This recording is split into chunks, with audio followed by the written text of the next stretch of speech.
This is Apollo Saturn Launch Control. We're T-minus 1 hour, 22 minutes and counting. Cabin purge has now been completed and the boost protective cover has been closed. The 65% nitrogen, 35% oxygen mixture will now be enriched to a 60-40 mixture at liftoff. Just completed were some pre-flight command tests with the Manned Spacecraft Center in Houston. These tests are to ensure that Houston can send commands and that they are being received by the launch vehicle. Also just completed was a first motion signal. This is the first motion of the vehicle as it lifts off the pad. A test signal was sent to the Eastern Test Range and to the Manned Spacecraft Center in Houston to assure that they will get this signal at liftoff. Also, we just received a final go for the Gym Sphere release. The Gym Sphere is a weather balloon, which is the final weather balloon to go up before launch, indicating the wind direction. C-band beacons are in check at this time. The C-band beacons aboard the launch vehicle are used in tracking. They give indications of range, velocity during the powered phase of flight. Cue-ball sim command was just sent. The cue-ball is an angle of attack meter, which is perched above the launch escape system, and it's read by the spacecraft commander in the spacecraft. It would indicate any deviation from the planned flight route. It reads 0 as it sits on the pad, and during the test, a simulated command is sent to it, and Gene Cernan in the spacecraft reads off what he is reading in the spacecraft during that sim command. The checks in the spacecraft continue to run somewhat ahead of schedule. The spacecraft test conductor, Skip Chauvin, indicated they're running ahead and looking good, to which Cernan replied, "We're looking good up here too." The countdown continuing to move along well at this time. T-minus 1 hour, 21 minutes and counting. This is Kennedy Launch Control.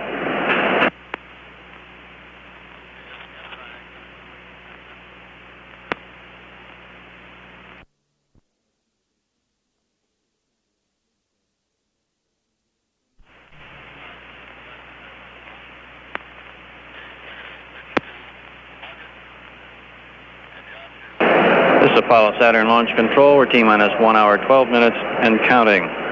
At this time, Spacecraft Commander Gene Cernan and the spacecraft test conductor, Skip Chauvin, are going over some command checks. During these checks, the spacecraft commander actually gimbals swings the main engine in the service module.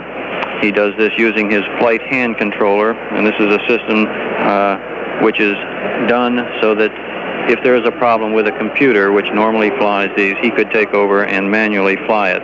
Normally, however, all burns of this engine are done by the computer. Out at the pad, the space vehicle is surrounded by searchlights, producing some 225 foot candles of light. A total of 72 20-kilowatt xenon lights and two 60-kilowatt xenon searchlight banks provide this illumination. At liftoff, approximately 7,500 foot candles will be produced from the flame of the Saturn V first stage engines. This is almost equivalent to daylight. Searchlights will also illuminate the Apollo 17 for the first 60 feet of its flight. Our countdown continuing to go smoothly now as we approach the 1 hour mark. T-minus 1 hour, 11 minutes and counting. This is Kennedy Launch Control.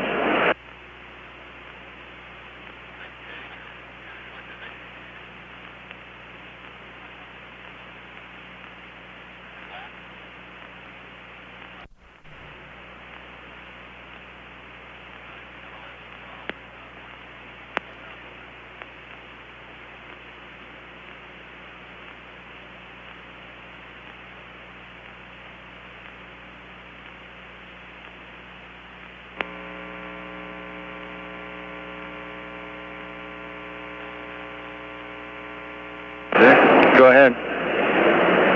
This is Apollo Saturn Launch Control. We're T-minus 1 hour and counting. T-minus 1 hour and counting. Just completed were the C-band beacon checks. These are checks of the beacon, 2 of them aboard the instrument unit of the space vehicle. These are used in conjunction with a C-band radar here at Kennedy Space Center to check the space vehicle during the powered phase of flight. Check was just made with the Superintendent of Range Operations, who ran through the camera coverage, looking at the weather around the various areas to see what camera coverage, and that appears to be satisfactory. Meanwhile, at the pad, the closeout crew has completed securing the White Room area, and they are clearing the pad area themselves at this time. Just before they left, they indicated to Cernan they were completed their jobs going back away from the pad area. Cernan said, "We'll see you when we get back." The pad leader responded that the next face you see better be a frogman or you're in trouble. Weather appears to be satisfactory. We've been tracking some local buildups, but at this time they do not seem to be posing any problem for an on-time launch at 9:53 p.m. Eastern Standard Time. Now T-minus 59 minutes, 32 seconds and counting. This is Kennedy Launch Control.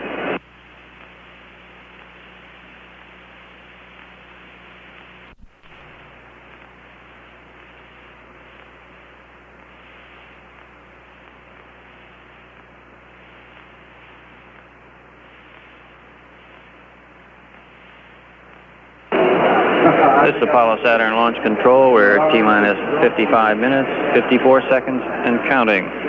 Stony, astronaut Bob Parker, the capsule communicator here in the firing room, who has a variety of functions during this mission, one of which is to set the elevators at the 320-foot level. He actually commands the elevators, which are part of the egress system, emergency egress system for the astronauts. He has just reported that the elevators have now been set at the 320-foot level. In an emergency, the crew could come out of their spacecraft, enter these elevators where they would be lowered at a high speed, 600 feet per minute, to the ground floor or A-level floor, where they can exit from there into a variety of escape modes, one of which would be down a chute into a blast danger area or a safety area, or they could continue on out and be picked up by armored carriers. Underway at this time with the launch vehicle are some checks of the secure range safety systems aboard the vehicle. These are actually checks of the receivers in that system. A range safety officer could terminate the flight of Apollo 17 if it became erratic by initiating the emergency cutoff, or if necessary, a propellant dispersion command. These systems are located on each of the flight stages, or 3 stages of the Saturn V, 2 receivers in each stage, and they would receive a signal from the range safety officers, and then sending through these receivers, they could perform the propellant dispersion. These actions, of course, would be taken only if the vehicle were so erratic that it were endangering some land areas, and of course only after the crew had used one of the escape options open to them. Test going well at this time. Our countdown continuing. T-minus 54 minutes, 6 seconds and counting. This is Kennedy Launch Control.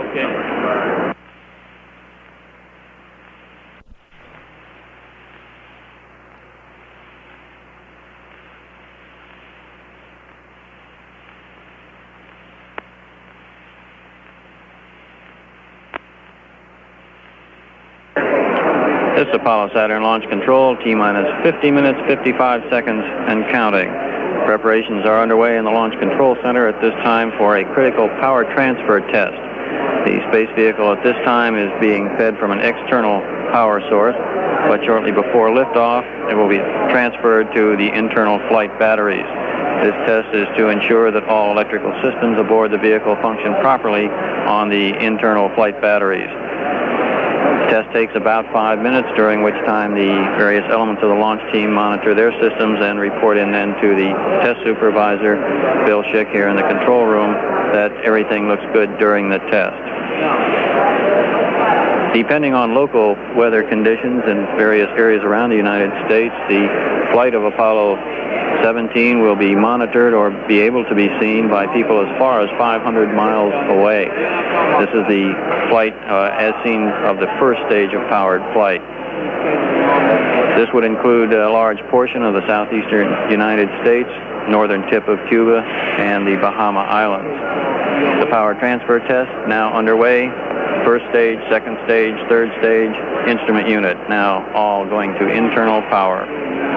Countdown continuing to go well. T-minus 49 minutes, 35 seconds and counting. This is Kennedy Test Control.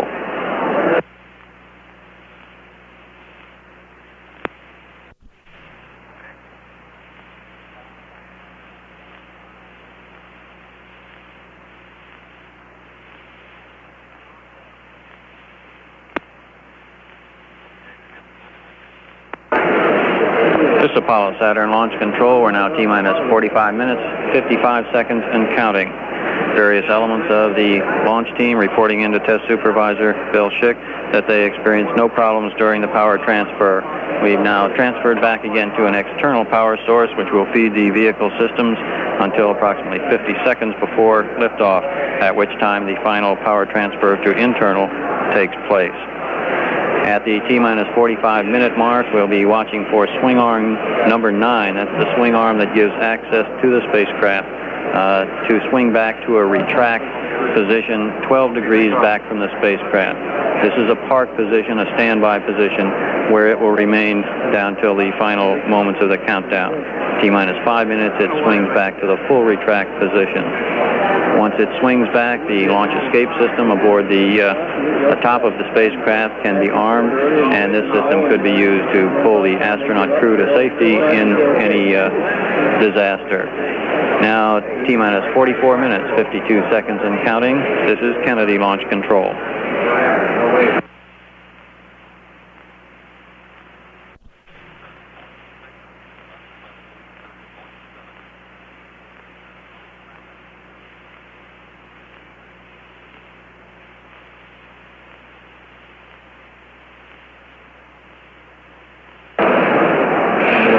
This is Apollo Saturn.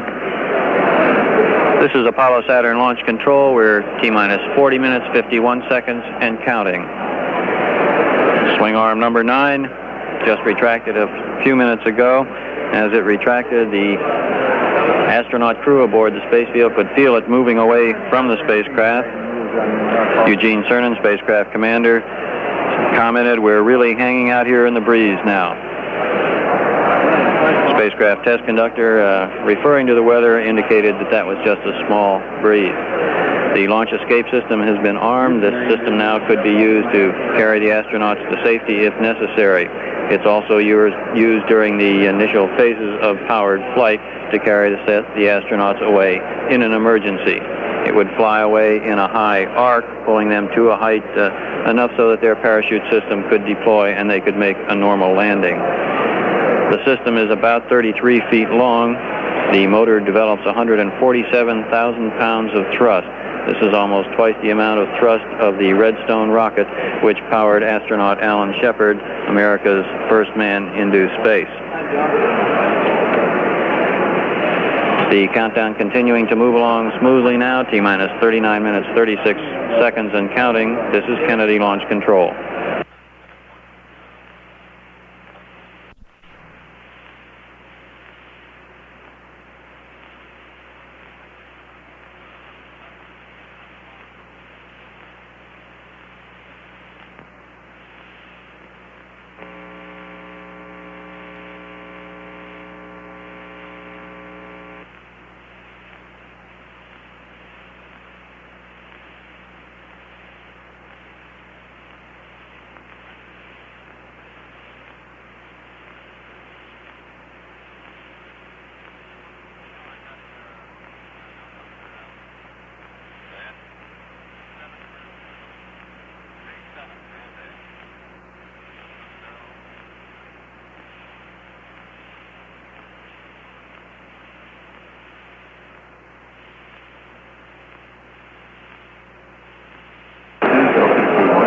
This is Apollo Saturn Launch Control. We're T-minus 35 minutes, 11 seconds, and counting. Spacecraft Commander Gene Cernan just reported back to the spacecraft test conductor, Skip Chauvin. He said, "You've delivered us the best. Now it's our turn. Thank the guys. We want to see them as soon as we can when we get back, and I guarantee you we'll do that." Meanwhile, C-band beacon checks are going on with the space vehicle. The liquid hydrogen, liquid oxygen fully aboard and being replenished at this time to ensure a full load at liftoff. Countdown continuing to go smoothly as we approach the half-hour mark. T-minus 34 minutes, 34 seconds and counting. This is Kennedy Launch Control.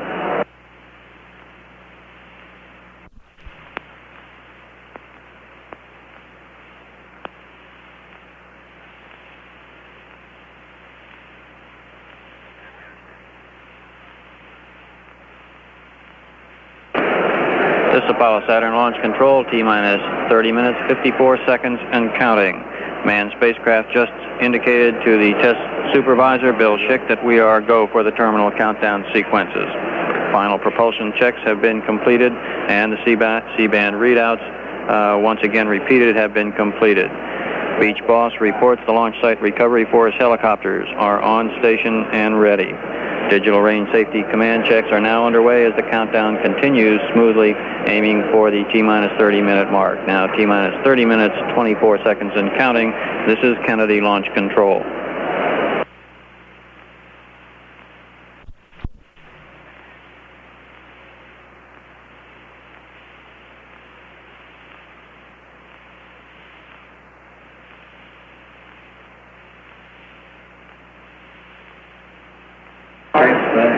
This is Apollo Saturn Launch Control, T-minus 25 minutes, 54 seconds, and counting.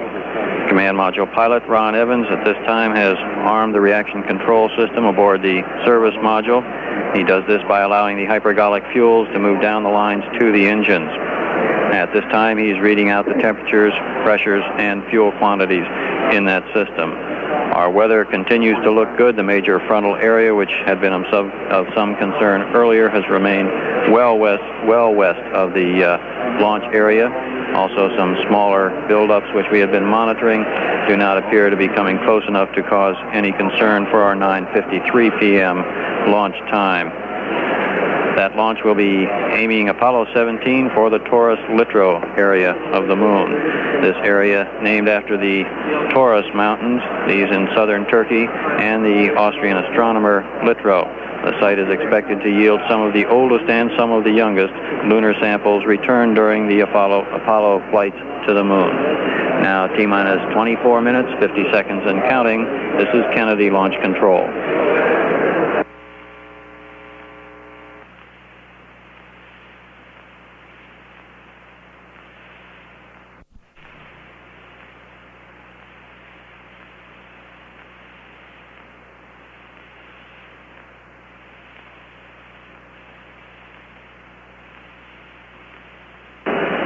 This is Apollo Saturn Launch Control, T-minus 20 minutes, 55 seconds, and counting. A short time from now, we'll begin chilling the propulsion systems aboard the second and third stage of the Saturn V vehicle. This is necessary to condition them for the flow of the super cold liquid oxygen and liquid hydrogen. Just a few moments ago, the crew aboard Spacecraft America was given an updated weather forecast. Cernan reported, "I hope it's as beautiful out there as it is in here." Countdown continuing to move smoothly at T-minus 20 minutes, 24 seconds and counting. This is Kennedy Launch Control.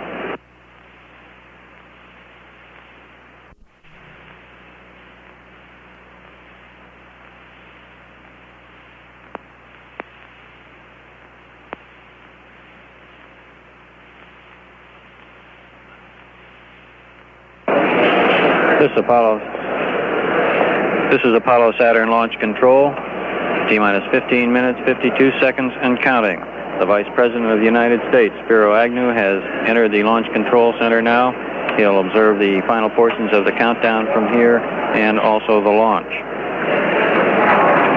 Arming and checking of the service module reaction control system has now been completed, and in progress is the chill down of the S2 or second stage start tanks. Checkouts continuing to go well, some running a little bit ahead of schedule, all on time. T-minus 15 minutes, 20 seconds and counting. This is Kennedy Test Control.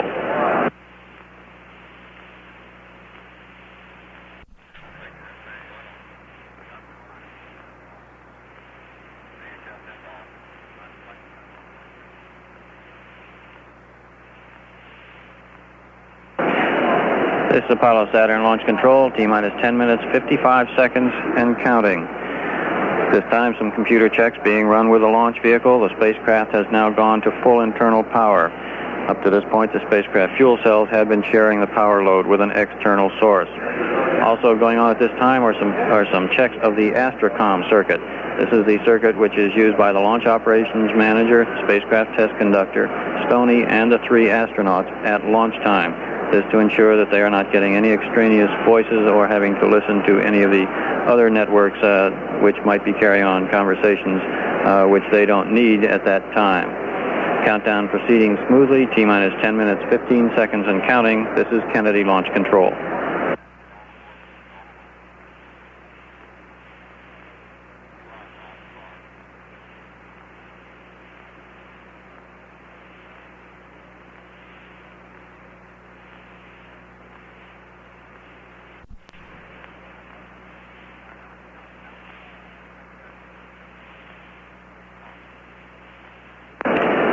This is Apollo Saturn Launch Control, T-minus 8 minutes and counting. T-minus 8 minutes and counting.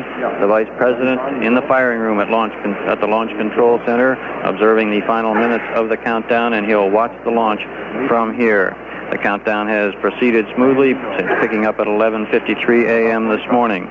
Weather continues to look good as we aim toward a 9:53 p.m. Eastern Standard Time launch. Now T-minus 7 minutes, 37 seconds and counting. This is Kennedy Launch Control.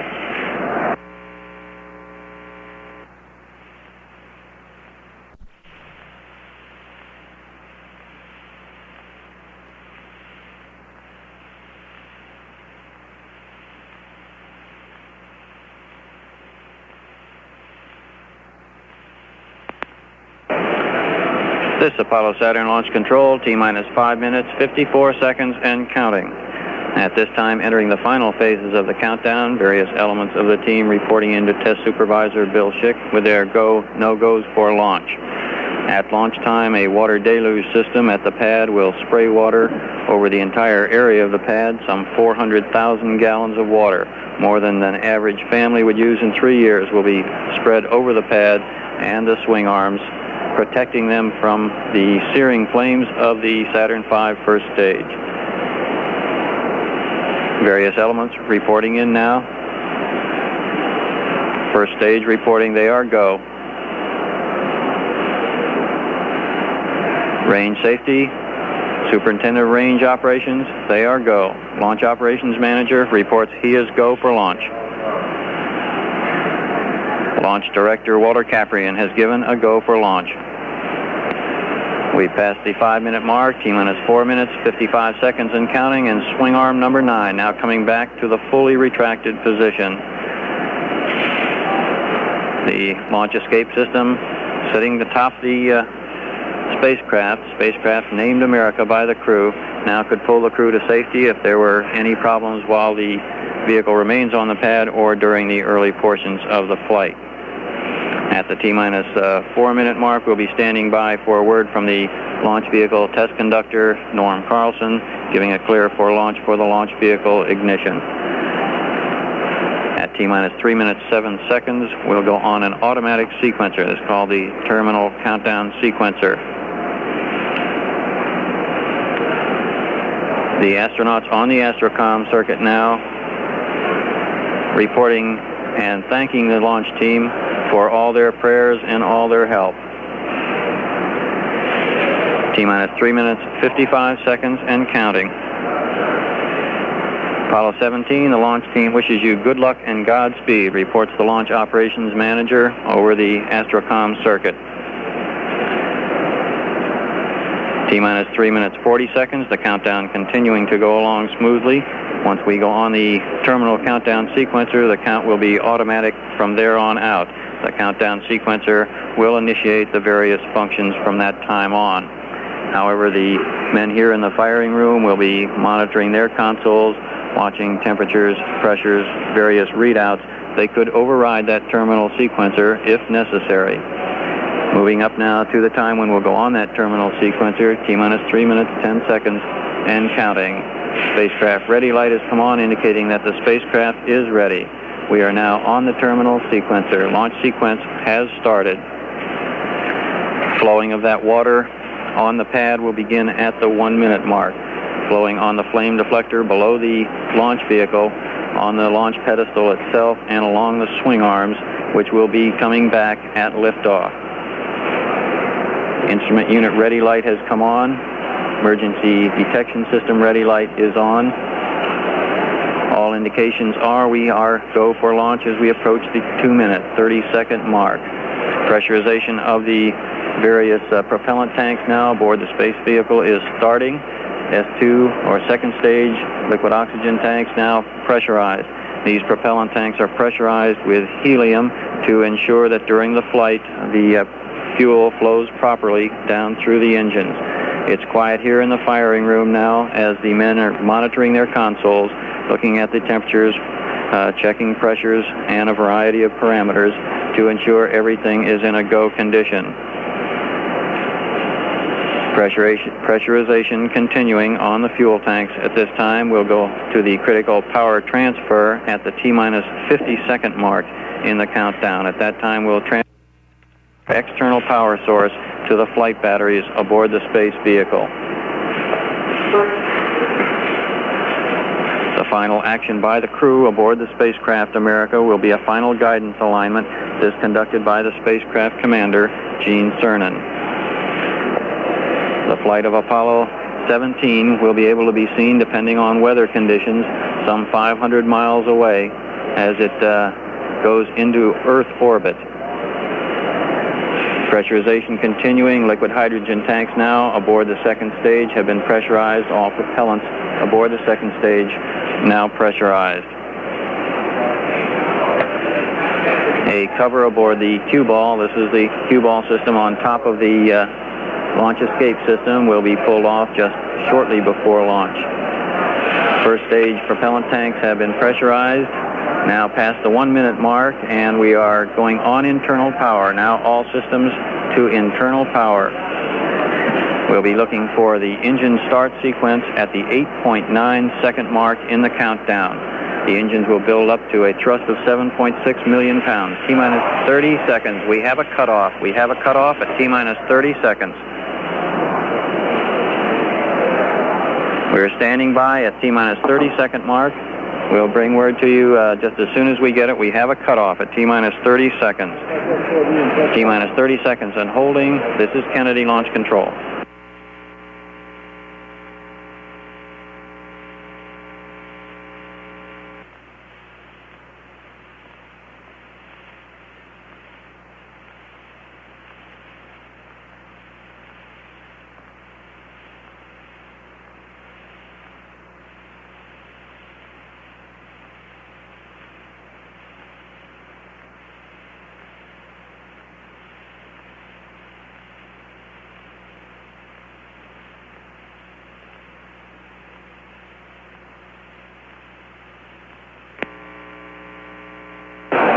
This Apollo Saturn Launch Control, we're holding at the 30-second mark. This was an automatic cutoff, cut off by the terminal sequencer.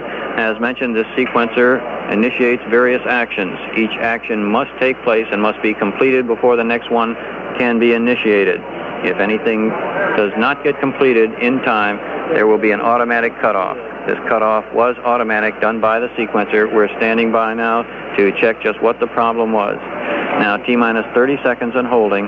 This is Kennedy Launch Control.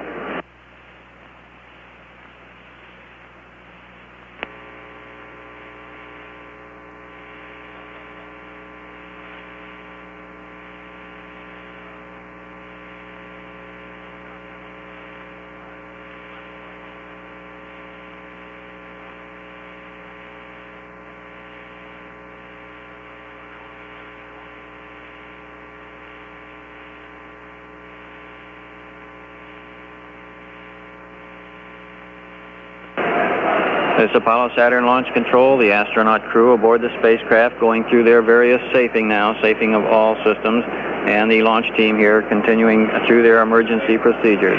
We'll be standing by to check out the problem just as soon as we can get word. T-minus 30 seconds and holding. This is Kennedy Launch Control.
This Apollo Saturn launch control, the safing procedures continuing at this time. Up to the T-minus 30-second mark, the countdown had been proceeding smoothly. Weather conditions at launch were predicted to be and appeared to be good at that time. However, we had an automatic cutoff from the terminal countdown sequencer, and we're standing by to see just what caused that automatic cutoff. All systems being safed at this time. T-minus 30 seconds, and we are in a hold. This is Kennedy Launch Control.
This Apollo Saturn launch control, we're continuing in our hold at the 30-second mark while the launch team assesses our problem. The swing arm number 9, will be brought back to its park position, which is 12 degrees back from the space vehicle. Continuing the safing procedures this time and assessing the problem, holding at T-minus 30 seconds. This is Kennedy Launch Control.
Apollo Saturn launch control. We're continuing our hold at the T-minus 30-second mark as the launch team assesses our problem.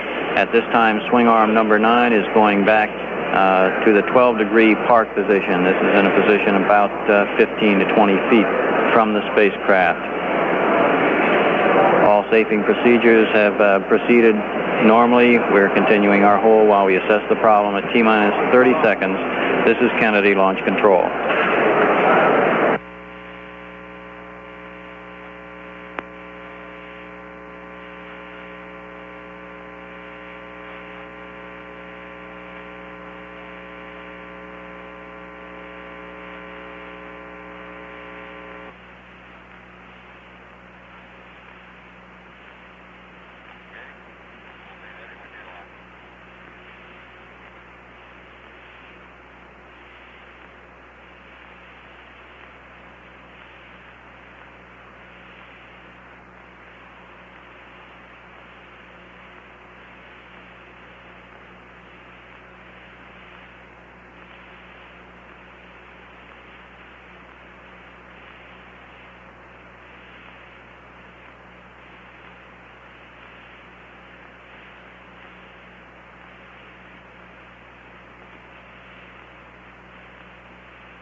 This Apollo Saturn launch control, the swing arm number 9 is now back to that retract position at the 12-degree position. Point out that the window we have tonight extends to 1:31 a.m. So we have some time here to assess the problem and then recycle and continue our countdown. We're continuing to hold at the 30-second mark at this time. T-minus 30 seconds and holding. This is Kennedy Launch Control.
This Apollo Saturn launch control. We're at T-minus 30 seconds and continuing our hold. The problem was with the terminal countdown sequencer, which failed to give the command to pressurize the third stage LOX tank. The crew in the firing room, realizing this or seeing this happen, pressurized the tank manually, but this did not happen fast enough to satisfy the automatic sequencer. As was mentioned earlier, during this sequence, everything must happen at a certain time before the next step in the sequence can take place. The next step that was to take place was the retraction of swing arm 9, and at the time that was to take place, the terminal sequencer had not had an indication that the third stage lock tanks had been pressurized. The plan now is to recycle to the T-minus 22-minute mark in the countdown. Now, this recycling procedure will take an additional 35 to 40 minutes. This still puts us well within our launch window. While we're recycling, we'll continue to review the data to determine just what the problem is and whether or not we can proceed from the T-minus 22-minute mark for a launch later in the window. The crew aboard the spacecraft has been alerted to the problem and understand what is happening. They're standing by there at this time. Now, T-minus 30 seconds and holding. This is Kennedy Launch Control.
This Apollo Saturn launch control, we're remaining still in the T-minus 30-second mark.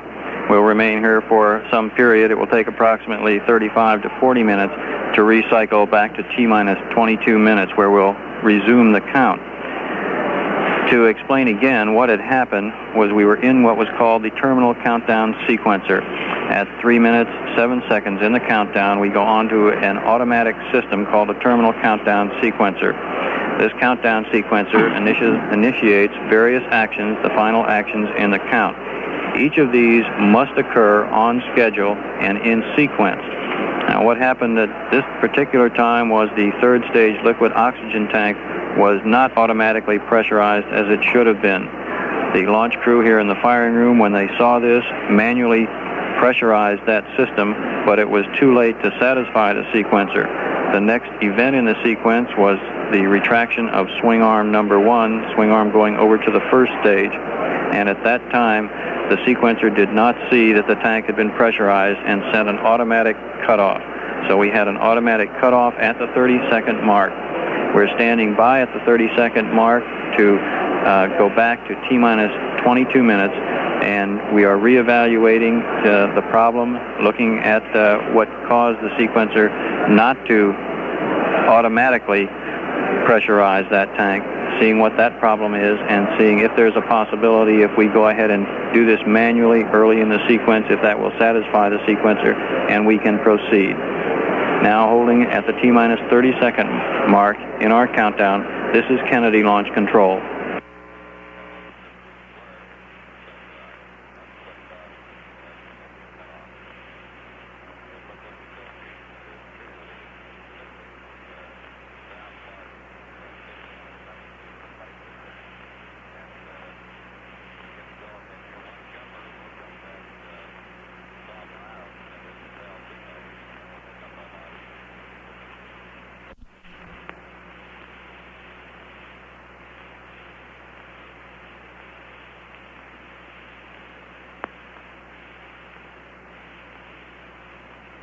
This Apollo Saturn Launch Control, we're continuing to stand by here at the T-minus 30-second mark in the countdown. The crew remaining perfectly calm in their spacecraft. They've gone through their safing checks. The various safing checks of the launch vehicle have been completed. We're now going through preparations for recycling to the T-minus 22-minute mark. Standing by at this time at T-minus 30 seconds. T-minus 30 seconds and holding in the countdown for Apollo 17. This is Kennedy Launch Control.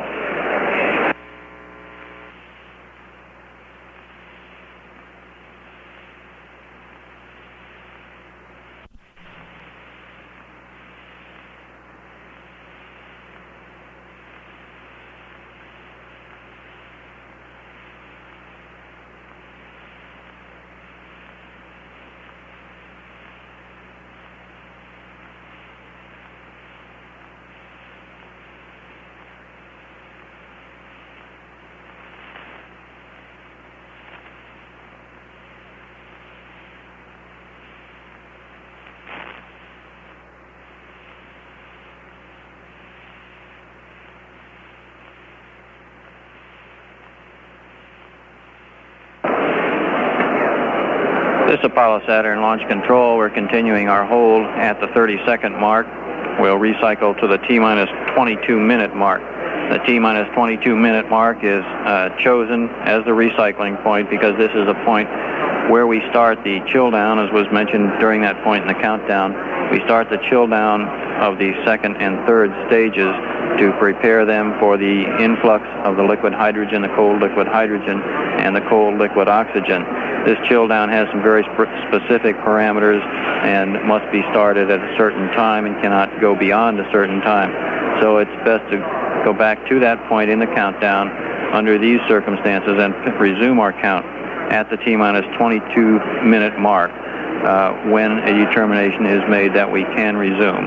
Continuing to look at the data here to see exactly what happened. There is no indication of ignition. Ignition was scheduled to come at the 8.9-second mark. Here in the control room, a number of the people were looking through the remote cameras, which have the capability out at the pad of zooming in on specific areas, and a number of people here were looking right at those first stage engines and there was no indication whatsoever of engine ignition. We're continuing to evaluate all the data at this time as we hold at the T-minus 30-second mark. This is Kennedy Launch Control.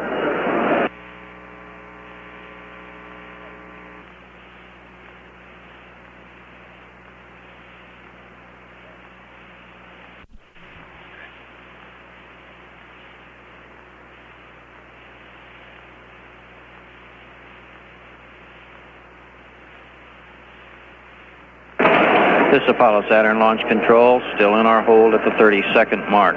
While the launch team here is busy recycling to the T-minus 22-minute mark, the mission team out at the Manned Spacecraft Center also pre-planning some of the new times for the mission.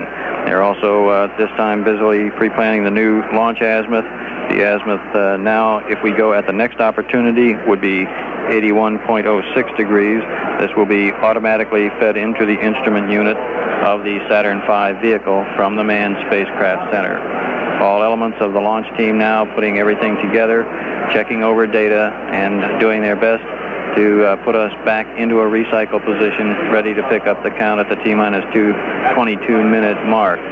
Still evaluating data, however, and we have not at this time been given a go for that resuming of the count. T-minus 30 seconds and holding at this time. This is Kennedy Launch Control.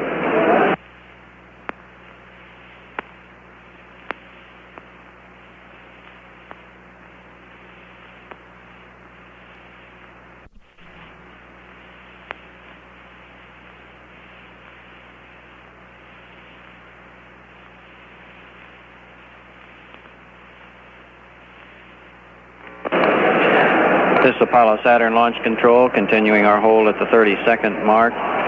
Back at the Mission Control Center in Houston, the flight controllers returning to their seats now after some consultations. They're back now giving a status check and getting ready in case it is determined that we can pick up the count. In the firing room here, the Apollo Program Director, Rocco Petrone, has moved into the viewing area where the Vice President Spiro Agnew and NASA Administrator James Fletcher are, and he's giving them a briefing and a rundown on our problem. We're standing by at this time. The clock has now been recycled to the T-minus 22-minute mark. However, we have not picked up the count at that mark, but we are now at T-minus 22 minutes and holding. This is Kennedy Launch Control.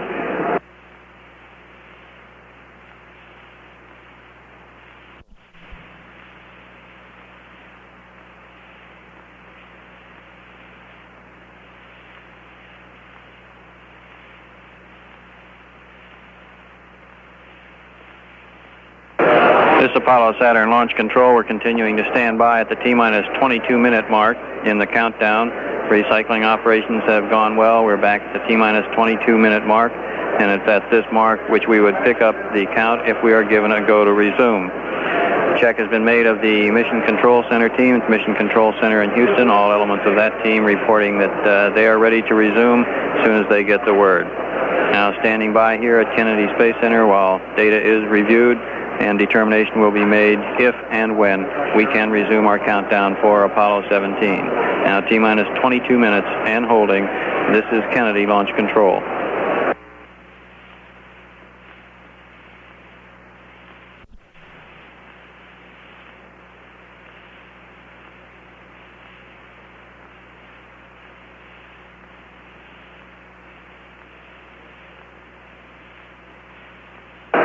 This Apollo Saturn Launch Control, we're continuing to stand by at the T-minus 22-minute mark. We're hoping to resume the count shortly. The problem has not been resolved. We're continuing to look into it. However, it has been determined that a resolution one way or the other should be able to be made shortly. So right now we are continuing our recycle procedures, hoping to pick up the count perhaps just minutes from now. If the problem is not resolved by the time we reach the T-minus 8-minute mark, after we continue to count down, the clock will be held again. Right now we're continuing the recycling procedures, hoping to pick up shortly at T-minus 22 minutes. We're now T-minus 22 minutes and holding. This is Kennedy Launch Control.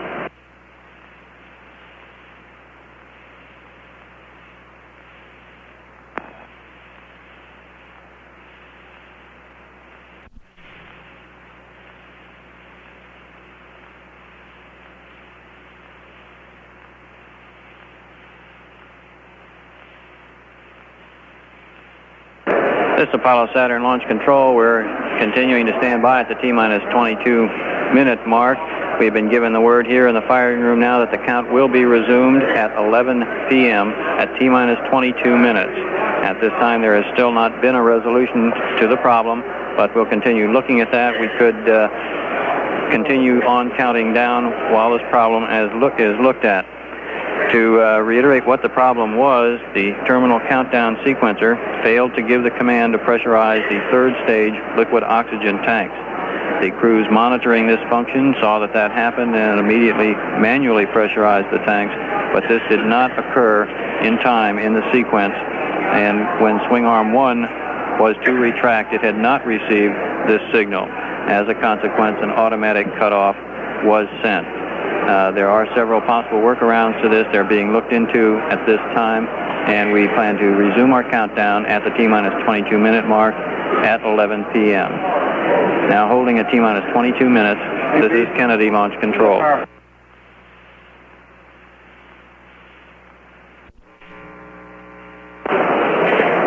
This is Apollo Saturn Launch Control. We're at T-minus 21 minutes, 10 seconds, and counting. The countdown picked up. The launch team here made a quick check of the various elements, all reporting into the test supervisor, Bill Schick, indicating that they were ready to resume the count. Now counting at T-minus 20 minutes, 53 seconds, and we'll continue to count down here as we look at the problem which caused the hold at the T-minus 30-second mark. Now T-minus 20 minutes, 42 seconds, and counting. This is Kennedy Launch Control.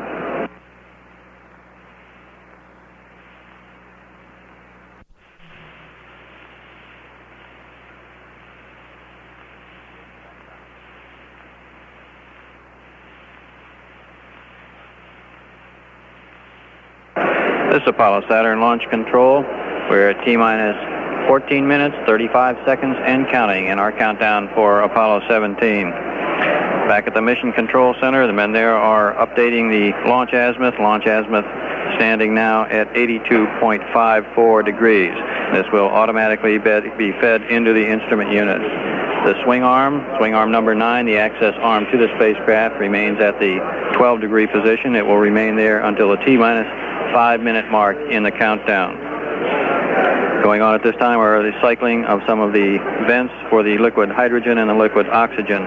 These are the vents which allow the venting of these gases as there is some boil-off occurring. It's necessary to continue venting these to ensure that they do not freeze in either an open or a closed position. The countdown proceeding smoothly now, T-minus 13 minutes, 43 seconds and counting. This is Kennedy Launch Control.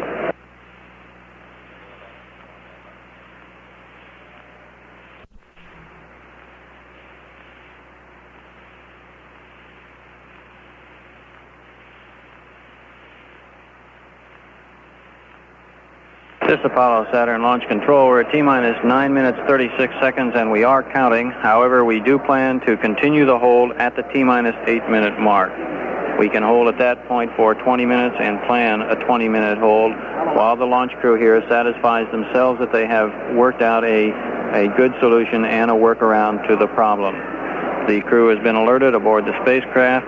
Cernan indicated that perhaps they could start a nice conversation about a good book, Thomas Hardy or something like that. Countdown continuing now, aiming toward the 8-minute mark, at which time we'll hold T-minus 9 minutes now, T-minus 9 minutes and counting. This is Kennedy Launch Control.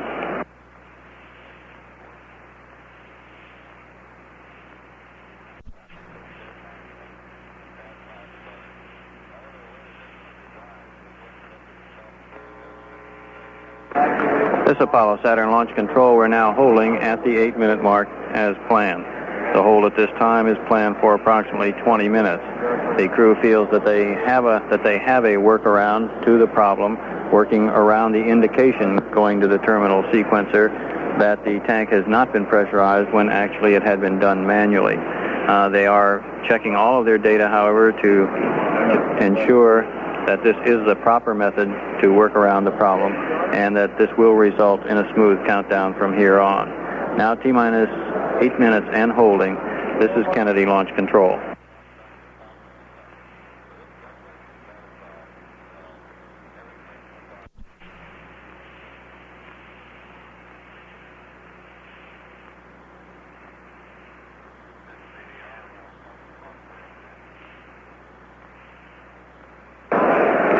This is Apollo Saturn Launch Control. We're continuing our hold at the 8-minute mark. The launch operations manager has gone over with the launch team their proposed solution and workaround. The team appears to be satisfied that it is the proper one. They are now briefing management personnel on the problem and the workaround. Out at the pad, the liquid oxygen continues to vent from the vehicle and is replenished. Liquid hydrogen is also vented from the vehicle as there is some boil off. However, because it is quite a volatile fuel, it's vented to a burn pond at the side of the pad. That burn pond is at the north side of the pad, and there it can be seen burning in a controlled condition at this time. This is a normal condition. Actually, during the day, this burns in such a pure manner that it cannot be seen. However, at night, it is clearly visible. Our countdown continuing to hold at the T-minus 8-minute mark at this time. T-minus 8 minutes and holding. This is Kennedy Launch Control.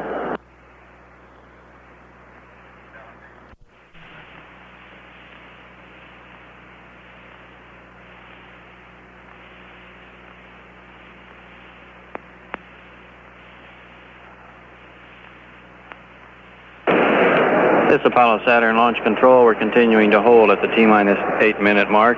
Meantime, the crew is getting a variety of updates in the spacecraft, updating them on various aspects and the changes to their mission due to this hold period. Also at the Manned Spacecraft Center, they're continuing to update the flight azimuth as they get new times for the launch. Launch Operations Manager Paul Donnelly just went through quite an extensive briefing with the spacecraft test conductor to pass on to the crew what they feel the problems were and how they plan to work around it. The crew aboard the spacecraft indicated that if the launch team was satisfied with these solutions, they certainly were confident themselves. Now, continuing our hold at the T-minus 8-minute mark, this is Kennedy Test Control.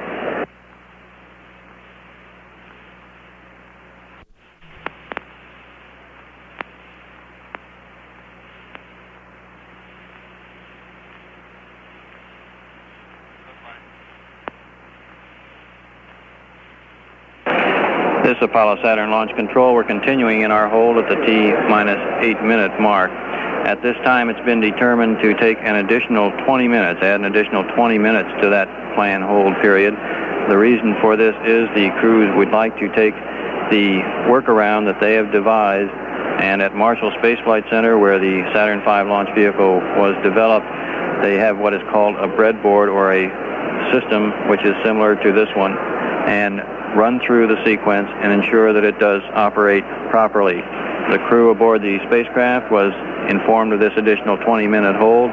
They indicated that they expected to use all three stages of this Saturn V, and they were happy to have the 20-minute hold if that was going to assure that all three were going to work properly. Now, continuing our hold at the T-minus 8-minute mark, this is Kennedy Launch Control.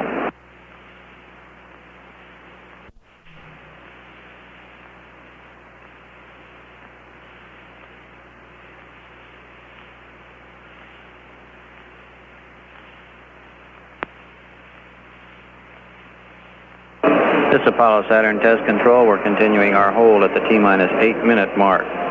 The reason the T-minus 8-minute mark is chosen for this hold, as mentioned earlier, has to do with the chill down of the thrust chambers in the S2 or second stage and the third stage. Both of these stages use liquid hydrogen, an extremely cold or cryogenic fuel, and the thrust chamber must be conditioned prior to flight so that it's ready at the time of ignition in flight to receive these fuels coming in. To achieve the proper temperature, the thrust chamber chill down should not exceed 20 minutes, but it must be on for at least 7 minutes and 40 seconds. So rounding that off, the hold was called at the 8-minute mark. We can continuously hold it at this point, whereas if we continued on down, we would have to watch these parameters very closely so that we did not exceed that 20-minute accumulated cooling time. At this point, we can continue our hold, and that continuation can be determined by the problem, and we can pick up then at any time or continue as long as necessary. We're continuing that hold now, T-minus 8 minutes and holding. This is Kennedy Launch Control.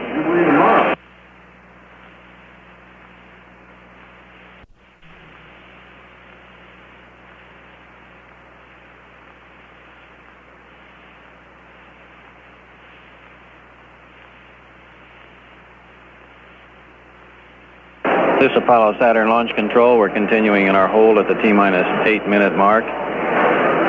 Back at the Marshall Space Flight Center in Huntsville, Alabama, crews there are at work on a breadboard or a mock-up of the system in question, where they're putting it through its paces, checking out the workaround solution that is jumping around this erroneous signal, and ensuring that everything works properly.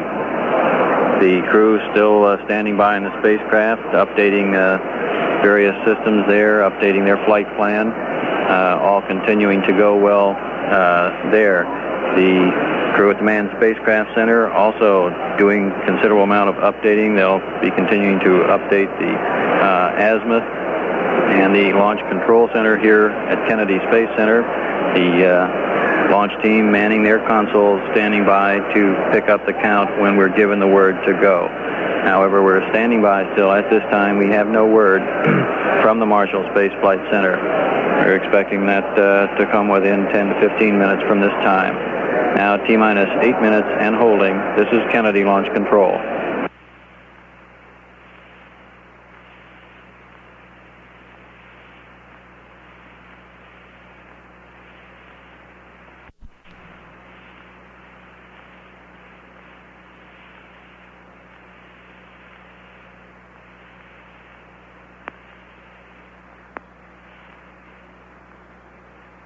This is Apollo Saturn Launch Control. We're continuing in our hold period at this time. Test Supervisor Bill Schick just announced here in the firing room that the hold is expected to last approximately 20 more minutes. Liquid oxygen and liquid hydrogen continue to be replenished aboard the 3 stages of the launch vehicle at this time. That replenishing will continue during the hold period and during the final minutes of the countdown. Countdown continuing in the hold, T-minus 8 minutes and holding. This is Kennedy Launch Control.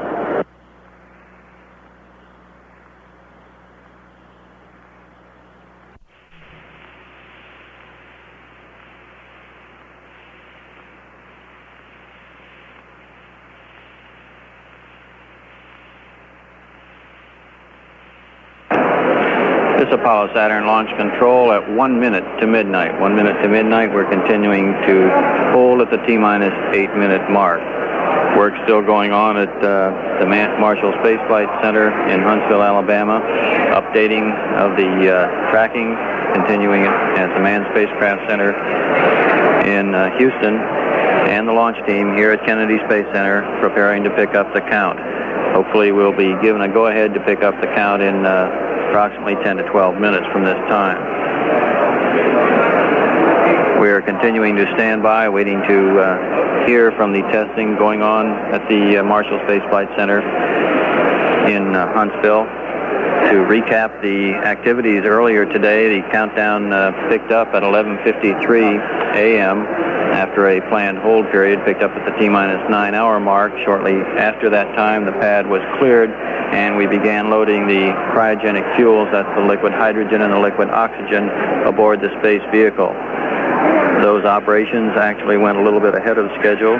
The astronaut crew went out to the pad, entered their spacecraft, began checking it out, and those operations also running a little bit ahead of schedule.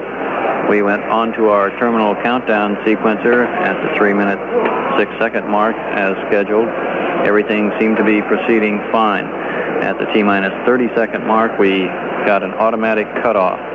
It was determined that this cutoff came because pressurization of the liquid oxygen tank aboard the 3rd stage was not initiated automatically as it should have been.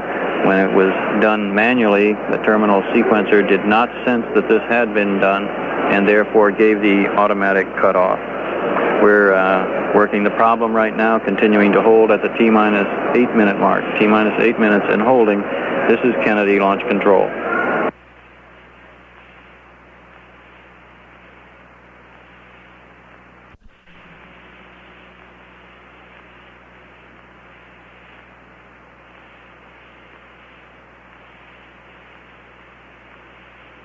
This is Apollo Saturn Launch Control, continuing to hold at the T-minus 8-minute mark. The hold continues to be planned for approximately 5 to 7 more minutes. However, the launch window, it should be pointed out tonight, extends to 1:31 a.m. Now, if for any reason we could not make it in that launch window, we could recycle under our present configuration and resume our count, aiming for a 9:53 p.m. Eastern Standard Time launch tonight. The window for tonight is the same as it was for last night and this morning, 9:53 p.m. to 1:31 a.m. However, the launch team appears to be optimistic with the solution they've found to the problem. They're just waiting for verification and confirmation from the testing going on at the Marshall Space Flight Center at Huntsville, Alabama. The time now is 7 minutes after midnight. We're continuing to hold at T-minus 8 minutes. T-minus 8 minutes and holding. This is Kennedy Launch Control.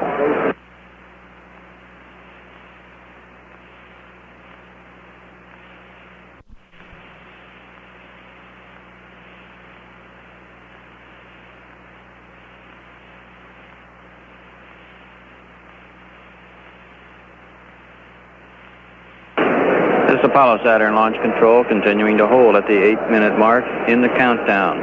Still awaiting word from the Marshall Space Flight Center in Huntsville, Alabama, and the result of the test being run at this time up there. Meanwhile, here in the firing room, all elements of the launch team are assessing their position. They are assessing the effect of the hold and this amount of hold time on each of their systems.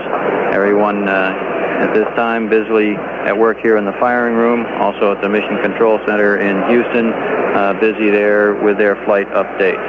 Now continuing to hold at the T-minus 8-minute mark, this is Kennedy Launch Control.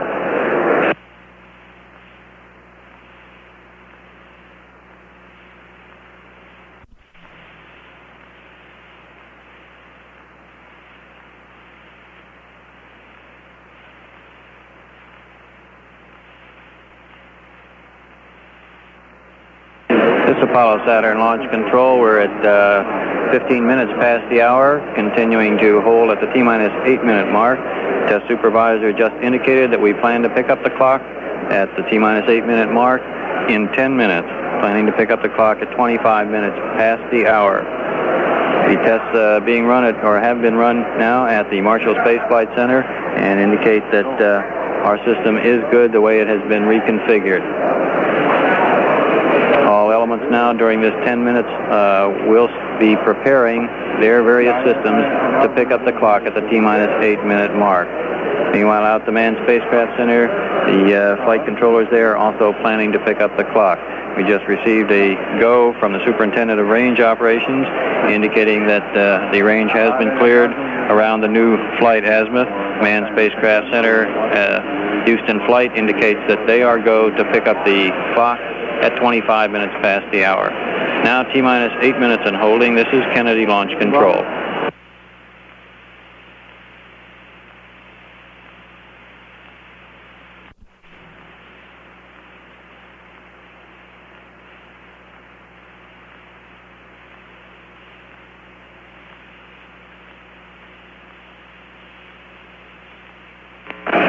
This Apollo Saturn Launch Control, we're continuing our hold at the T-minus 8-minute mark.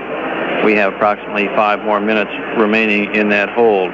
It's been determined that the workaround is a correct and satisfactory one. A breadboard or a sample system at the Marshall Space Flight Center was used to run through the entire sequence as it's now configured, and that operated satisfactorily. What happened was during the terminal sequencer, the liquid oxygen tank was not pressurized automatically. When this was done manually, the indication did not get to the sensors in time, so that we had an automatic cutoff. The liquid oxygen tanks aboard the third stage, it's been determined, will be pressurized manually early in the terminal sequence, and jumpers have been installed so that we can then feed the information to the sequencer, so that it will not have an indication that the LOX tanks have not been pressurized. A breadboard situation of this has been constructed at the Marshall Space Flight Center in Huntsville, and this has operated satisfactorily. So it's been determined to go ahead with our countdown on this basis. We'll be planning to pick up the count at the T-minus 8 minute mark some 4 minutes from now. Now T-minus 8 minutes and holding. This is Kennedy Launch Control.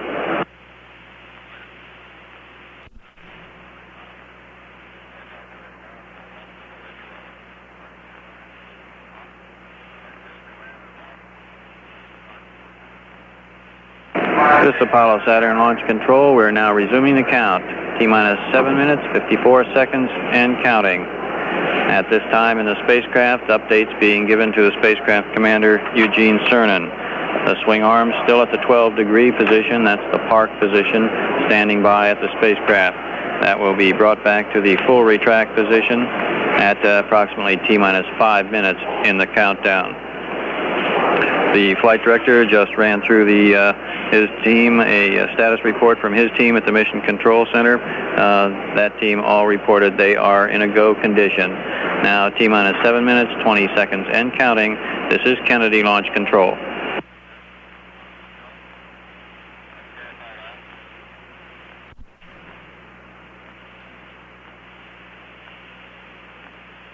This is Apollo Saturn Launch Control, T-minus 5 minutes, 40 seconds, and counting. At this time, the various elements of the launch team have been reporting into Bill Schick, the test supervisor, indicating that we are go to continue.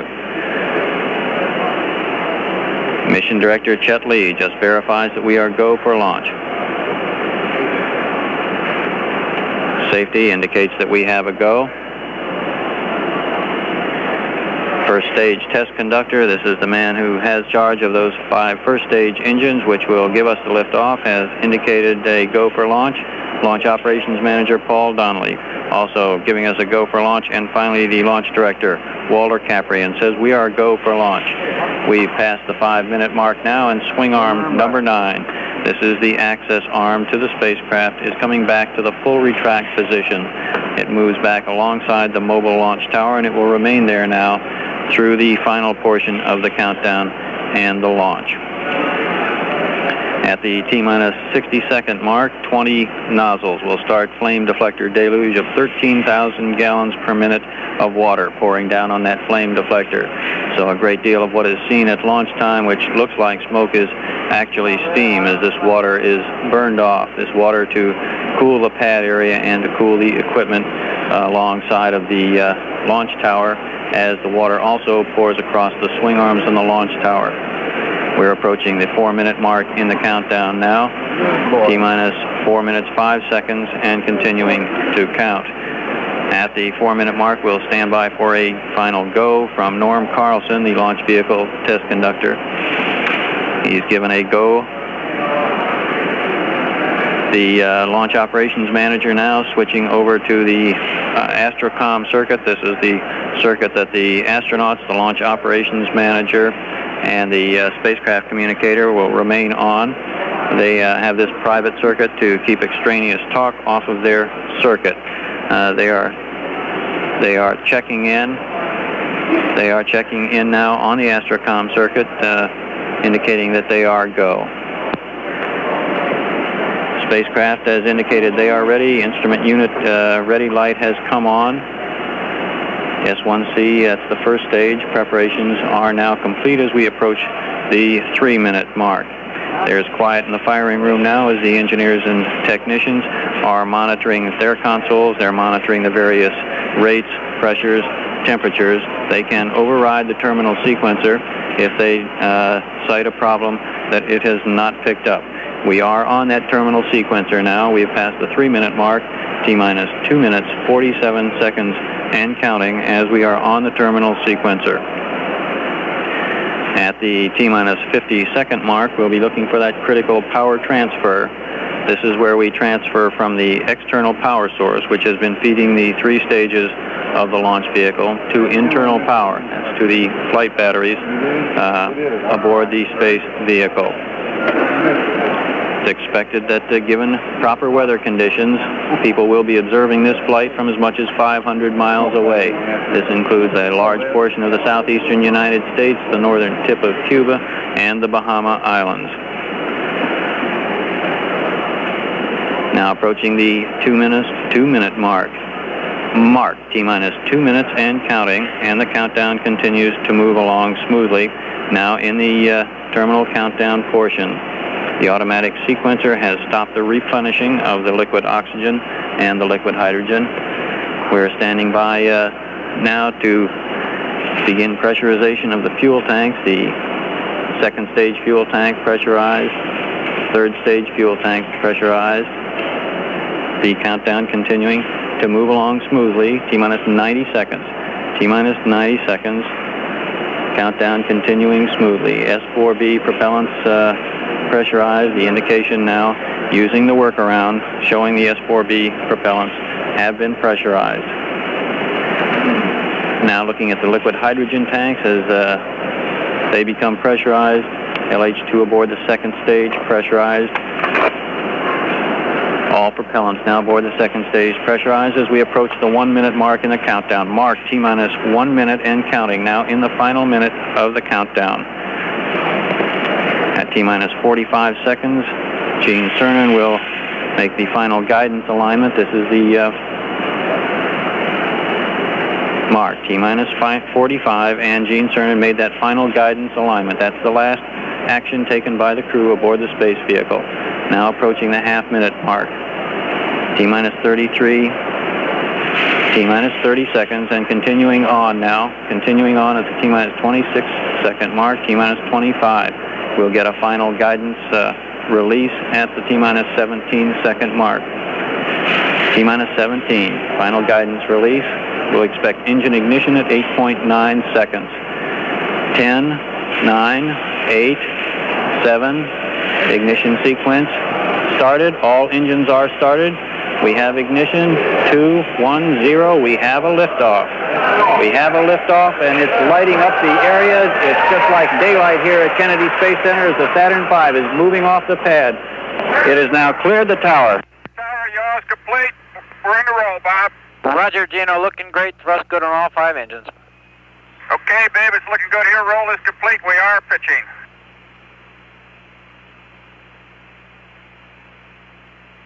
This is Mission Control, Gene Cernan reporting the launch vehicle maneuvering to the proper attitude. Everything looking good at this point. 17 is go. Roger, 17, you're go. First stage looks good. Altitude 1.1 miles.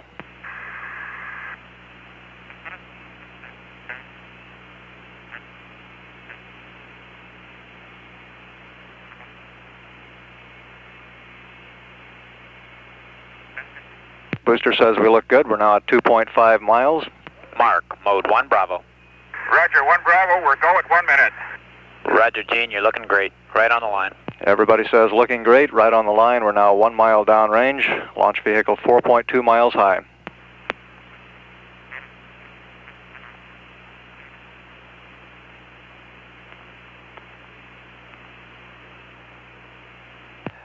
Coming up on maximum dynamic pressure at this point.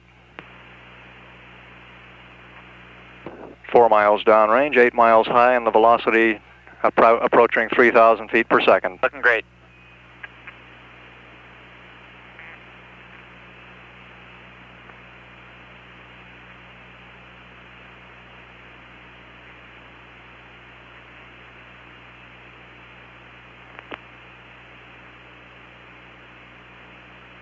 Stand by for mode 1 Charlie, 17.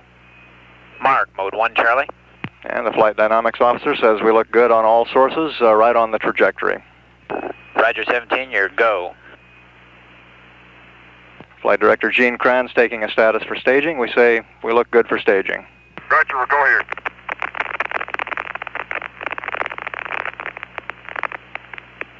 Inboard cutoff. Roger, inboard. Inboard engine shutting down on time as planned.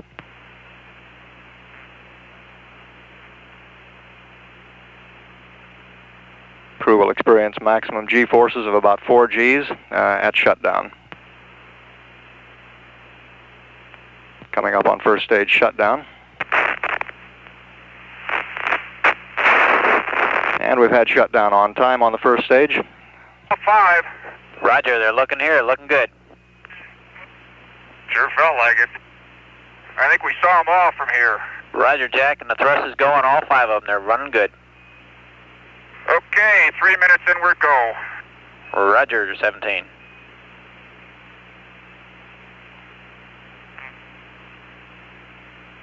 Okay, we do have skirt set. Roger, we confirm skirt set. There goes the tower. Ah, there she goes. Roger the tower, you're mode 2. Roger, mode 2.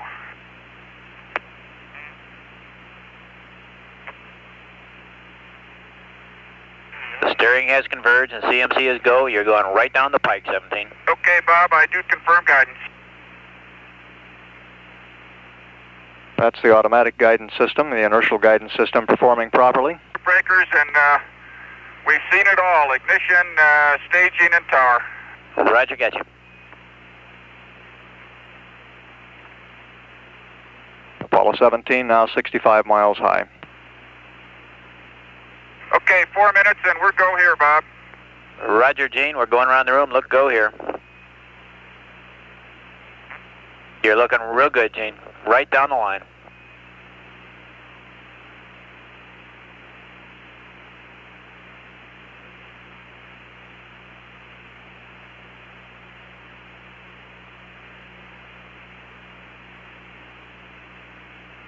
Okay, 4:30, and we're still go on board.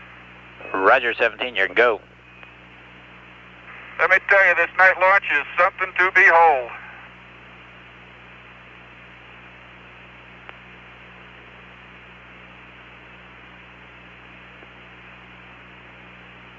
Coming up on 5 minutes, everything still looks very good in the launch of Apollo 17. The launch vehicle spacecraft now 80 miles high, 230 miles downrange.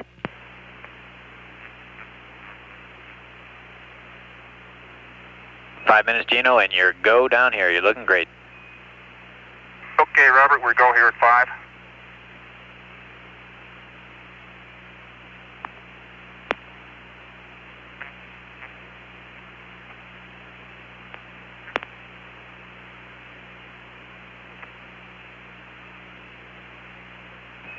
Houston, your times are nominal. Level sense arm at 8 plus 36. S2 shutdown at 9 plus 20.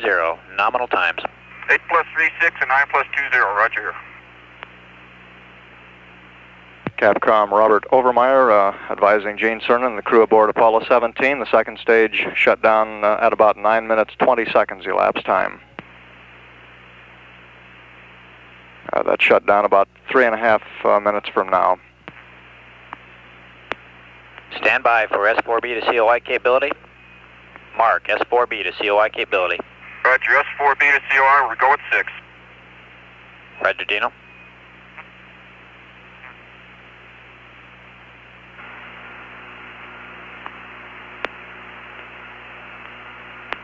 Apollo 17 still right on the nominal trajectory, at an altitude now of about 92 nautical miles. We got 4 good motors, and we're going 620.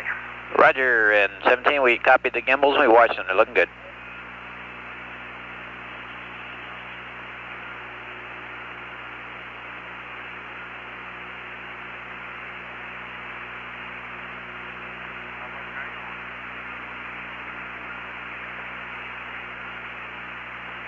Stand by for S4B to orbit capability.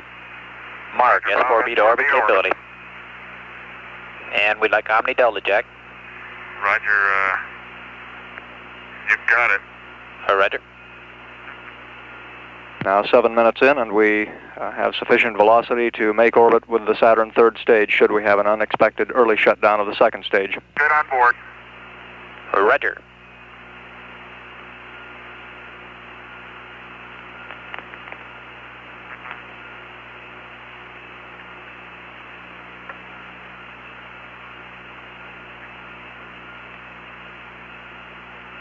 We're now less than 2 minutes from second stage shutdown and ignition of the Saturn third stage.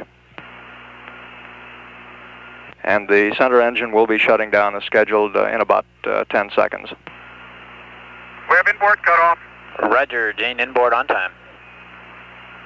And that inboard shutdown looked to be on time.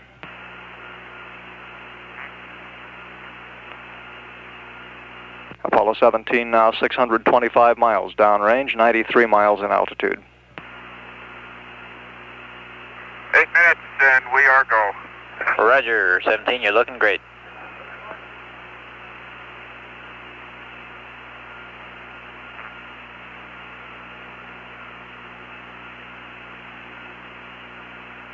The spacecraft guidance system is agreeing very closely with the Saturn guidance. It looks good. For staging. Thank you, Bob. We are go for staging up here.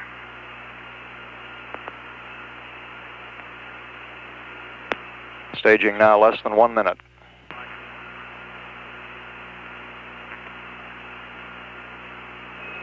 You have level sense arm this time, Gene. Roger, Bob. Level sense arm. Apollo 17 traveling at 21,000 feet per second. It's achieved about 83% of the velocity required for a minimum orbit.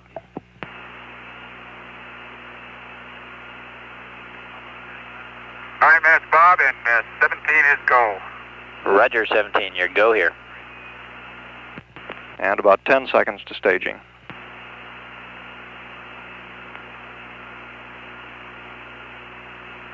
Stand by for mode 4 capability. S2 cutoff. Mark, mode 4 capability, and we copy cutoff. Roger, mode 4. And we do have S4B ignition. Roger, we see it, and the thrust is looking good on it. We saw that one too, Bob. Roger.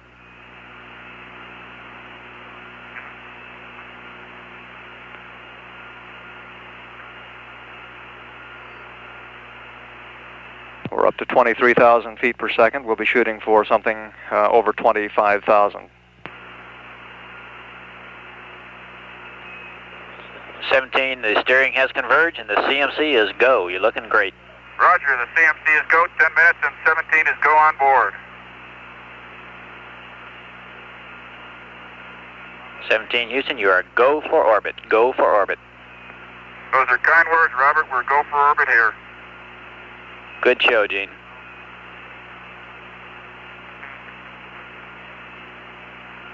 Coming up on 10 minutes, 30 seconds after liftoff. And the spacecraft launch vehicle now 11,000, or 1,100 miles rather, downrange, and altitude 93.4 miles. Roger, 17, you're looking great.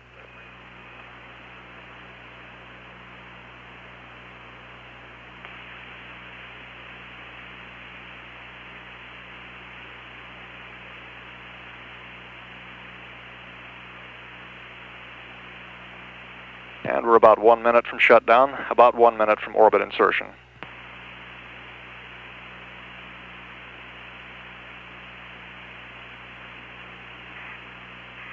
And we are go. Roger, Gene, and cutoff will be at 11 plus 47. 11 plus 47. 11 plus 47, Roger.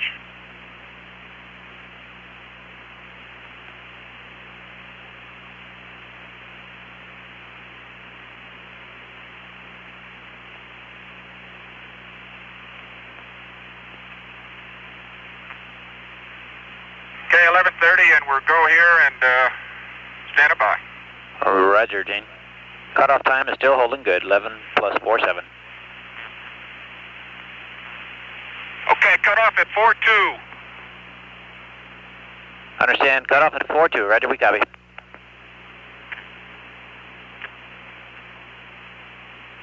And that looked like a near nominal shutdown. At shutdown, we show 25,600 feet per second. That also looks very close. By 89.5. Roger, Gene, we're copying the disk key.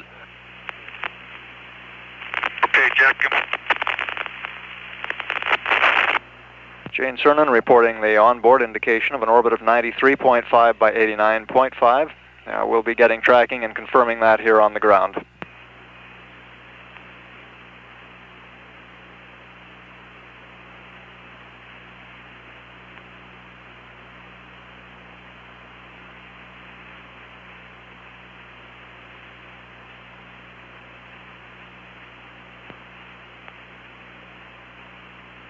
And Houston, looks like the tank pressures are venting.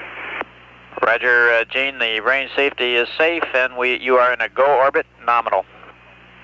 Roger, go orbit nominal, thank you.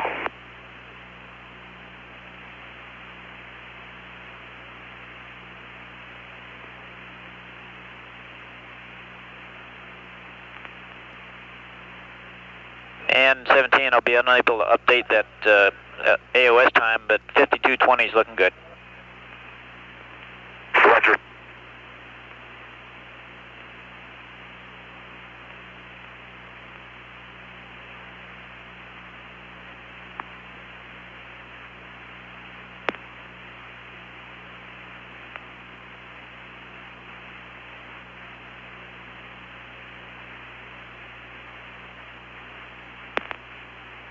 This is Apollo Control coming up on 14 minutes after liftoff. That liftoff coming about 2 hours 40 minutes late, and we'll be assessing the effects of that late liftoff on subsequent events in the mission timeline, passing those along. One of the effects will be a change in the acquisition of signal, loss of signal time as we move along on the ground track. C off. Stand by on that, Jack. I've been carrying very low amps on the bat bus, and I did not see a drop. I'm carrying about 2 amps now. Volts are 30.5.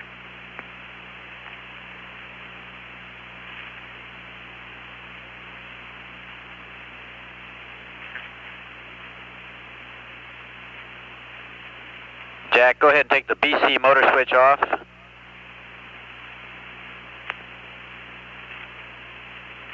Okay, it's off, and I confirm that one. And we think it's the EDS power switch and the fuel cell latch switch that are drawing the current that you're seeing there. Okay, that could well be. Okay, Jack, we're going to lose you in about 1 minute off of Vanguard here and see you at 52:20. Roger, we're pressing. Thanks, Bob. Okay, Bob, everything is looking go on board. Everything's stable. We can see the apps firing, and our attitudes look good. Jano, everything's in good shape down here. The booster's in good shape. You're looking good, and our AOS time is 52:20 as I gave you. We got that, babe. We'll see you coming around. Good show, babe. A little late, but a good show. Outstanding ride.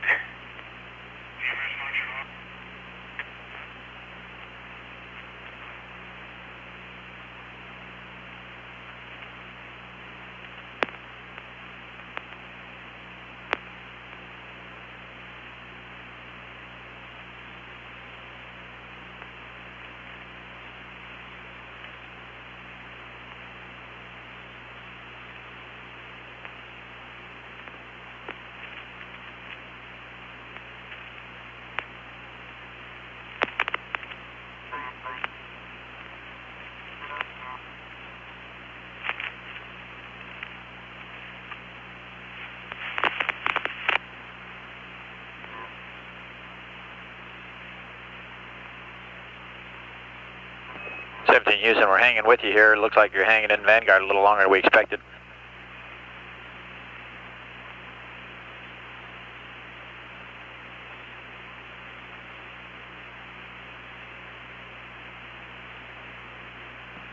This is Apollo Control at 16 minutes 45 seconds after liftoff.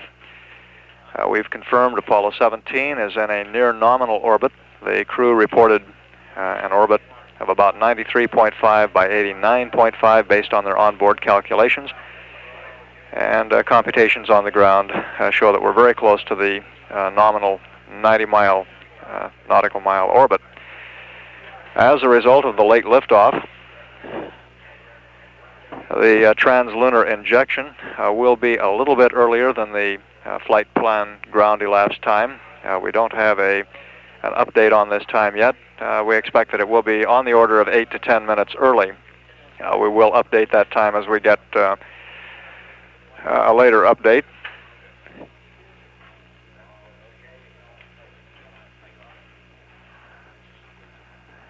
We would expect that the time of arrival at the moon will be approximately the same as the flight plan time in terms of Greenwich Mean Time.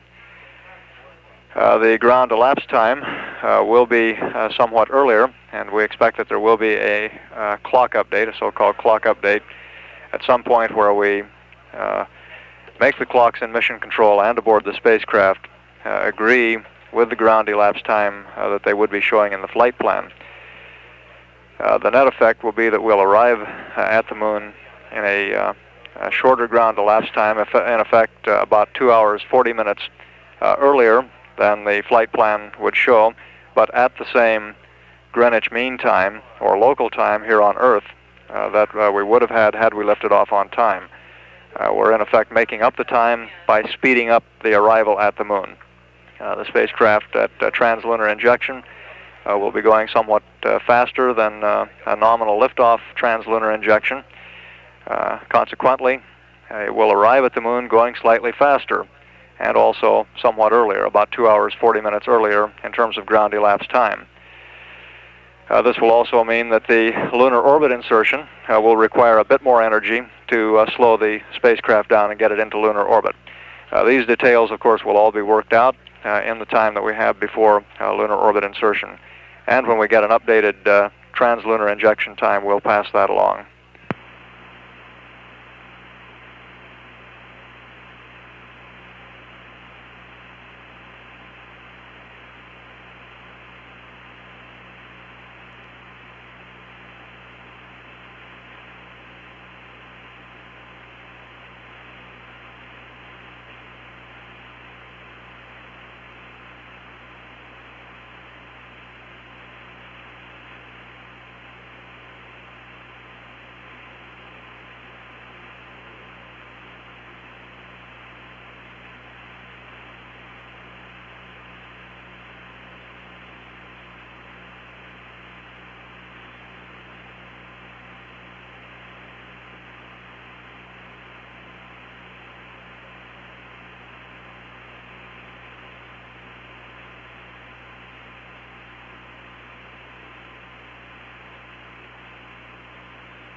This is Apollo control at 24 minutes.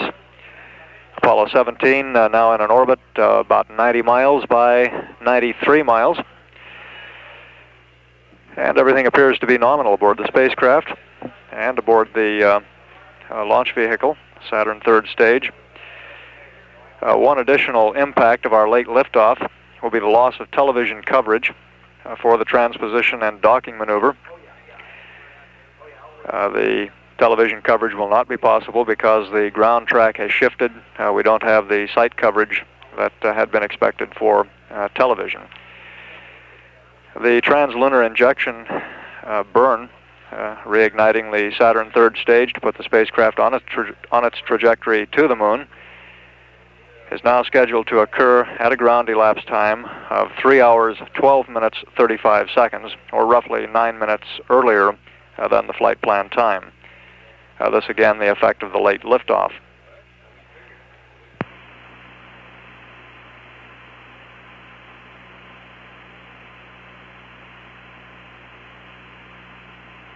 And we'll be reacquiring Apollo 17 through the Carnarvon tracking station at a ground elapsed time of about 52 minutes 20 seconds, roughly 27 minutes from now.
This is Apollo Control, now 32 minutes after the liftoff of Apollo 17. We have loss of signal with the spacecraft. We'll be reacquiring through the Carnarvon tracking station in about 20 minutes. And from the President of the United States, we have the following message to the crew of Apollo 17. The message reads, "As you set forth on the final Apollo expedition to the moon, I want to have my personal best wishes for a successful mission and safe return. I am sure your voyage of scientific exploration will be the crowning achievement in a program which has expanded man's horizons, brought great credit to your country, and lifted the spirits of people all over the world. Godspeed to you all." Signed, Richard Nixon.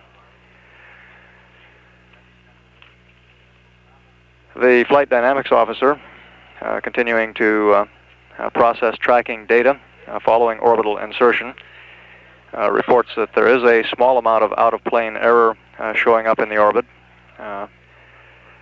This, it is believed, is due to a small error in the instrument unit of the Saturn third stage.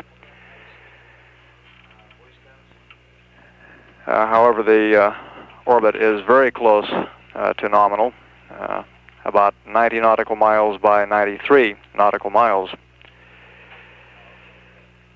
And we look very good both with respect to the spacecraft and with respect to the Saturn third stage, which must perform that burn, putting Apollo 17 on its trajectory toward the moon. At 34 minutes, this is Apollo Control, Houston.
This is Apollo Control. The post-launch press conference at Cape Kennedy is scheduled to begin at 12:33 Central Standard Time, 1:33 a.m. Eastern Standard Time. Again, that time, 12:33 Central Standard Time, 1:33 Eastern Standard for the post-launch press conference at Cape Kennedy.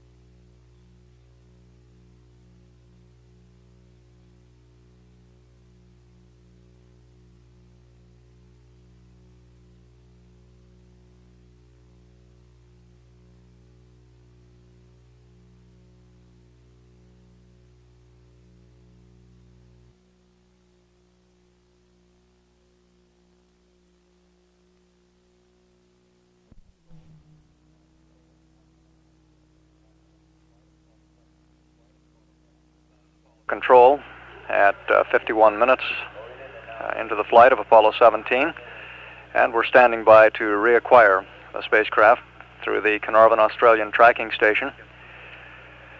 One of the things that the booster engineer will be looking for when we reacquire and get good lock on the data will be the Saturn third stage instrument unit. Looking at one brief bit of data before we lost signal, it appeared that one of the 4 batteries in the instrument unit had a very high current drain on it. We will be looking closely at that to see if it was simply a telemetry problem, or if in fact that battery does have some problem. And we should be about 15 seconds now from reacquiring.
Some here, you might want to know this, Jack. Your sunset and sunrise times in the launch checklist are all off by approximately 8 minutes and 30 seconds. That every sunset and sunrise will occur about 8 minutes and 30 seconds sooner than in the launch checklist. That's an approximate number. Okay, we got you. Okay, and on page 2-17 of the launch checklist, you're going to want to delete all reference to Honeysuckle, AOS, and LOS, and delete all reference to Canaries, AOS, and LOS. Okay. And we want to add an ascension, pass AOS at ascension 1 plus 5-4 plus 00, and ascension LOS will be 02 00 16.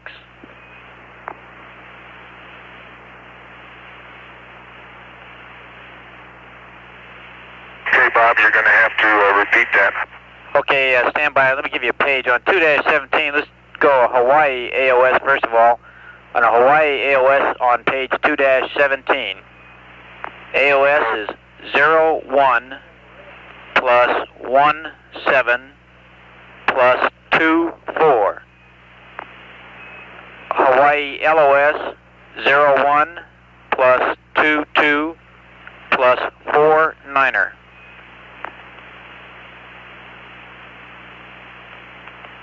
Gotcha.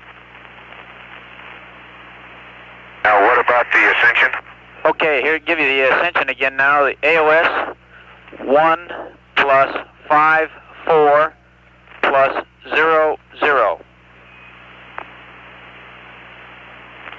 Ascension LOS will be 02 00 16. Over. Okay, I got those. Hawaii is 1 plus 17 plus 24. And LOS is 1 plus 22 plus 49, and ascension is AOS 1 plus 5400, and LOS 2 plus 0016. Roger, Jack. Good copy, and booster's looking good down here, and looking good. Okay, and I'll do a better job of itemizing those switches. We were pressing pretty hard, and I'll be able to go back and get most of them, I think, and we'll keep an eye on it, on the master alarms. Roger, Jack, we understand, and I think we copied most of what you said there, and we're working on it. Okay, Bob, other than that master alarm, all is well in America, and understand the booster is looking good to you? That's affirmative. And Bob, let me add that we did get spurious master alarms without switch movement, but many came with switch movements. We've had about 7. Okay, understand.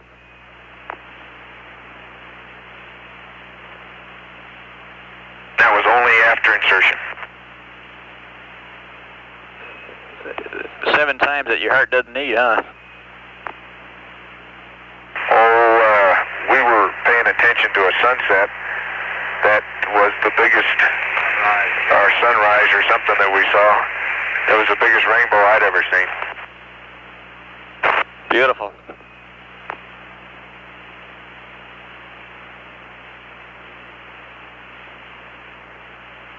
We can't wait to hear what you had to say about that, the ignition on the S2. It sounded pretty spectacular.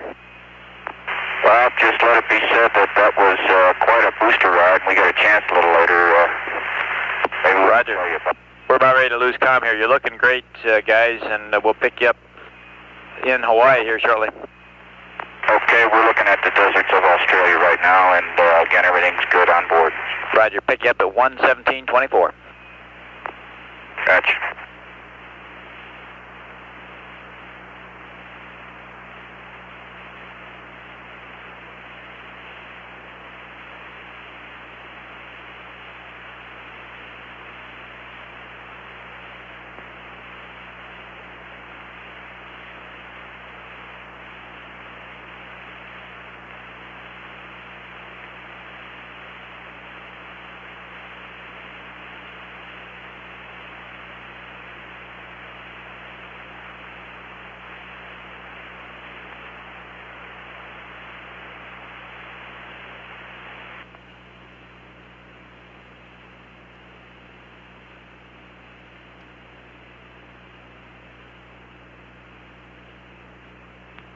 This is Apollo Control. We're coming up now on 1 hour after liftoff for Apollo 17. And as you heard, Capcom Robert Overmeyer reporting to the crew that everything looks good, including the Saturn III stage. Apparently the indication we had of a possible battery problem in the instrument unit, nothing more than a bad bit of telemetry there. When the booster engineer got a good hard look at the telemetry on this pass, reported it.